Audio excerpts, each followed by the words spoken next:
महिंद्रा पे सवाल है। महिंद्रा एंड महिंद्रा ये 5 साल के लिए सोच रहे हैं। इन्होंने अपना नाम नहीं बताया है। शायद ये लेने के बारे में सोच रहे हो कि अगले 5 साल के लिए कैसा रहेगा। अभी तो इतना डिस्कशन हुआ कि अगर इकोनॉमी में टर्न अराउंड होना है, इकोनॉमी अगर ग्रोथ में जाना है, तो of course auto is one of the components. Normally अगर देखा जाए ना राजीव जी, तो जो हम मार्केट वाले लोग हैं, ये एक तरह से ऑटो एज ए सेक्टर को सबसे पहला मानते हैं इंडिकेटर कि इकोनॉमी में टर्न अराउंड आने वाला है, तो ऑटो सबसे पहले गाइड करता है। या इकोनॉमी अगर ख़राब भी होने वाली है तो ऑटो एक ऐसा चीज़ है जो कि सबसे पहले आपको ऑटो और बीएफएसआई जो आपको बताना शुरू कर देता है कि इकोनॉमी में प्रॉब्लम आने वाली है, वो उसका इंडिकेटर होता है।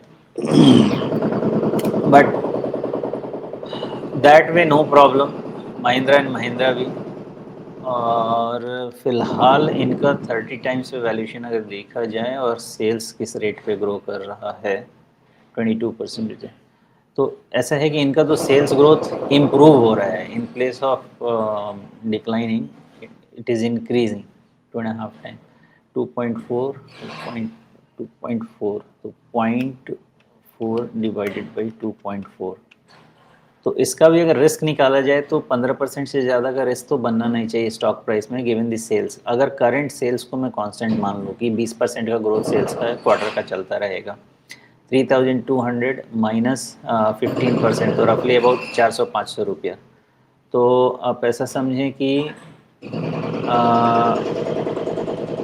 2900 से लेके 2500 ये ऐसा जोन रहेगा जहाँ पे इसका करंट सेल्स ग्रोथ पे वैल्यूएशन सपोर्ट आ जाएगा, 2900 से 2500 ये रेंज है। और लॉन्ग टर्म में मुझे लगता तो नहीं कि कोई इशू होगा, और इकोनॉमी के साथ कोई इशू दिखता तो ऐसा सच नहीं है। बट अगेन अभी भागा हुआ है और इतने चढ़े हुए स्टॉक में घुसना मुझे तो नहीं लगता कोई बुद्धिमानी की बात होगी।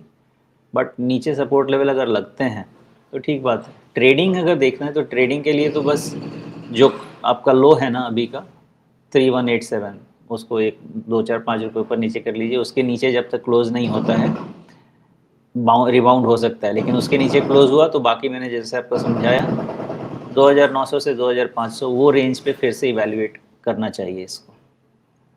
जी, लेकिन जब से ऑटो पे जीएसटी की चर्चा शुरू हुई है उसके बाद से ये चढ़ा और उसके बाद फिसल क्यों गया?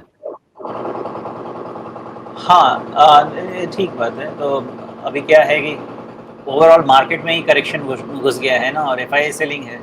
तो अगर एफआईआई सेलिंग है तो आपके लीडिंग स्टॉक्स में, बैंक्स में, इन सब में तो सेलिंग आएगी ही आएगी, बिकॉज उनकी होल्डिंग वहीं पे है, और जी। 6-6 8-7 से हज़ार करोड़ का सेलिंग कर रहे हैं वो लोग।